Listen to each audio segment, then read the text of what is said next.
ببینید استاد آقای محمد آقا نوری، شما خودتون ماشاءالله فوتبالیست بزرگی بودید. وقتی میان به قول معروف برنامه‌ها رو میدن، آقا برنامه کدومشون درسته؟ آقا عربشاهی شما از همون اول اومدن.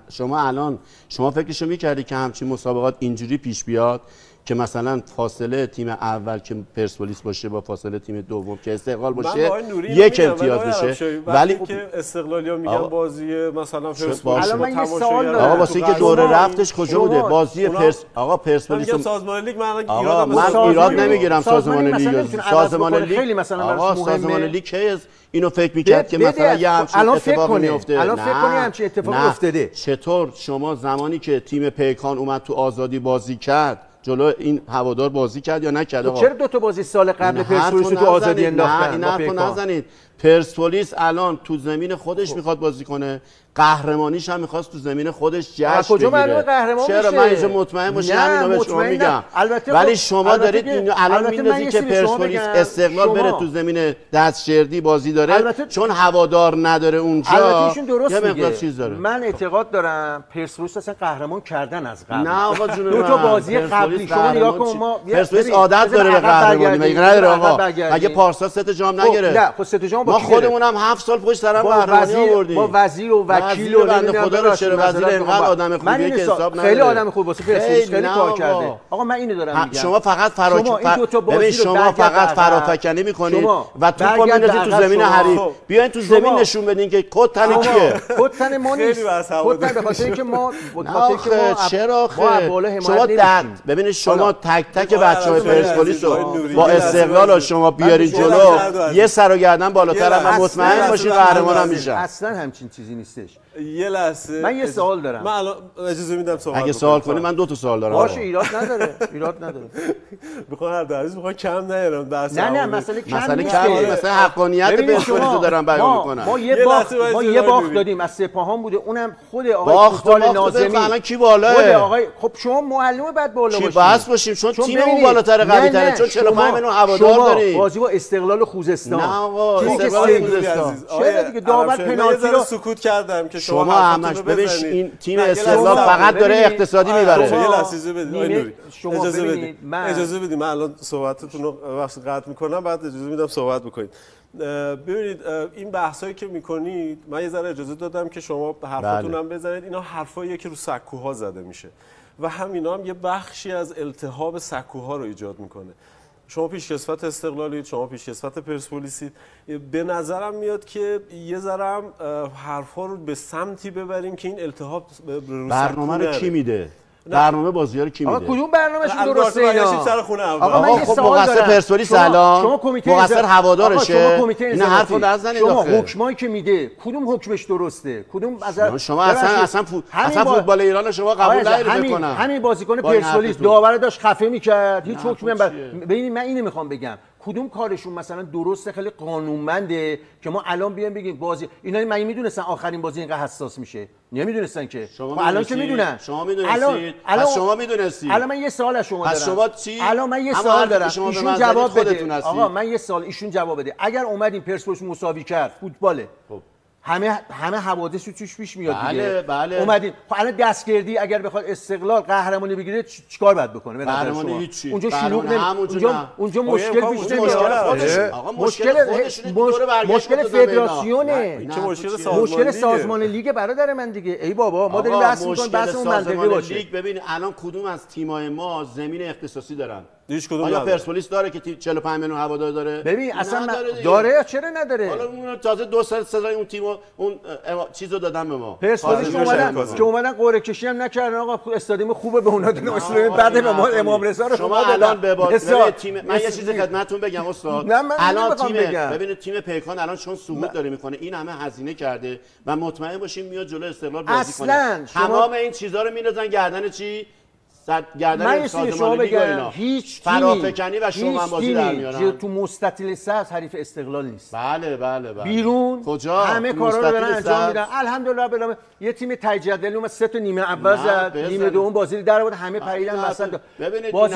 بازی با شمس آذرم میدونی چی بچه. بذار من آقا زیا شمس آذرم من نیمه اولشو کاملا اصلا بازی استقلال ندیدم. خدا وکیلی شمس آذر نیمه اول 3 تا بعد به پرسپولیس، نیمه دوم مثلا اومد معذرت میخوام وادا آقای دقیقی تازه عذرخواهی کرده استقلالی آقا، یعنی یه مربی میاد استقلالی سیاستشونه. این حرفا چیه؟ سیاسته. حدود 4 شما ببین یه تیم استقلال وقتی نتیجه نمیگیره یا میندازن گردن تیم استقلال همیشه نتیجه گرفته، داور میندازن گردن داور. ولی من اینو میخوام شما من 2 دقیقش مال منه دیگه، تو 2 دقیقه میخوام صحبت کنم. نه اجازه بدین. چند دقیقش مال ماست؟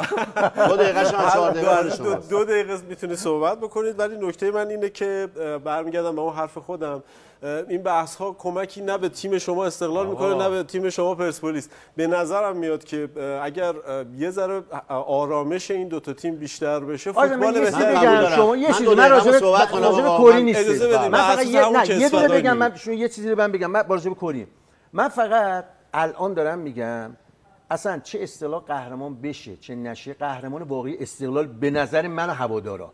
بعدم ما با دست ببینید شما خدا لعنت کنه اون کسایی که اوایل فصل تو نقل انتقالات برای ما بازیکن نگرفتن. شما جواد نکونا و بازیکن‌ها و کادر و هوادارا قهرمان واقعی هستند. 2 دقیقه شو من بگم نه و اینم بگم جواد شما نیمکت دستش خالی خدایی، اما تیم رقیب ما آقا تیم رقیب ما انقدر بهش پول تزریق شد، انقدر از پشت صحنه برنامه‌ریزی شد، بازیکن‌های خوب اینو میارن اونو میارن. آقا دیگه من نمیتونم گلرشون آقا قرار بود بیاد استقلال اومدن جوسازی که آقا نمیدم کلی پول گرفت. فقط آقای عربشاهی شروع کردم دیگه دعواتونو کردین دیگه. حالا آقای عربشاهی بفرمایید. من به شما گفتم همون اوایل عرایزم گفتم تیم پرسپولیس ببینید هیئت مدیره خیلی خوبی داره، قوی داره، تو رأسشون هم رئیس هیئت مدیره آقای شهریاریه که خیلی خوب حمایت کردن آقای رضا درویش که مدیر عامل باش کرد. ولی تو استقلال کلی دعوا بودش، یعنی مربی میگه آقا من مدیر عامل قبول ندارم، مدیر عامل میگه من مربی رو قبول ندارم. تیمشون تنش داشتش، تیمی که تنش داشته باشه موفق نمیشه. تمام نتیجه‌هایی که گرفتن شما برگردین به عقب تمام نتیجه‌ها اقتصادی بوده، ولی پرسپولیس نه. پرسپولیس 2 تا 3 تا 4 تا زده. 3 تا میخوره. 3 تا بخوره دلیلی نداره. بک میخوره. آقا دلیل داره واسه دلیلی نداره. نه باشه اتفاقا نه. آقا اتفاقا من یه چیزی بگم. من یه سرشونو بریدم فاصله ببینید من پارسالم صحبت کرده بودم گفته بودم مجلس سلیمان جلو پرسپولیس اومد مساوی بگیره. 1-0 جلو بودش، اگه گل دوم میزد پرسپولیس میتونه نتیجه رو عوض کنه، 2-0 میشد. چرا نمیتونه؟ جلو اجازه بده، جلو همه کار براش انجام میدن. ببینید اون ببین بازیکن‌ها وقت شما ببین داره میاد جلو، منم میام تو وسط حرف شما. ببینید شما تیم پرسپولیس بازی کرد، اومد جلو استقلال مساوی گرفت. من میخوام بگم بازیکنی که در نفت داره بازی میکنه، اگر این پولی که دارن تو پرسپولیس میدن، همون بازیکن میاد جلو چی؟ عالی بازی میکنه. متاسفانه یه مقدار فاصله هست و اینو میخوام به شما بگم استاد آقای محمد آقا نوری، تیم پرسپولیس اون هماهنگی، اون اتحاد تیمی خیلی مهمه. خودت فوتبالیست بودی میدونی چی دارم میگم. اتحاد تو مدیر عامل الان دارن حمایت میکنن مدیر تیمو، ولی تیم استقلال همش با هم دیگه دعوا داشتین. مربی دعوا داشت با مدیر عامل باشگاه و همین نه اون نشد هنوز. من حرفمو بزنم، شما الان مطمئن باشین جلو پیکان نمیتونید نتیجه بگیرید، 3 امتیاز رو نمیگیرید، ولی ما 3 امتیاز مثل میگیریم تو همون آزادی. جشن قهرمانی رو میگیریم. خیلی ممنون آقای عربشاهی، از شما تشکر میکنیم که در این گفتگو حضور داشتین.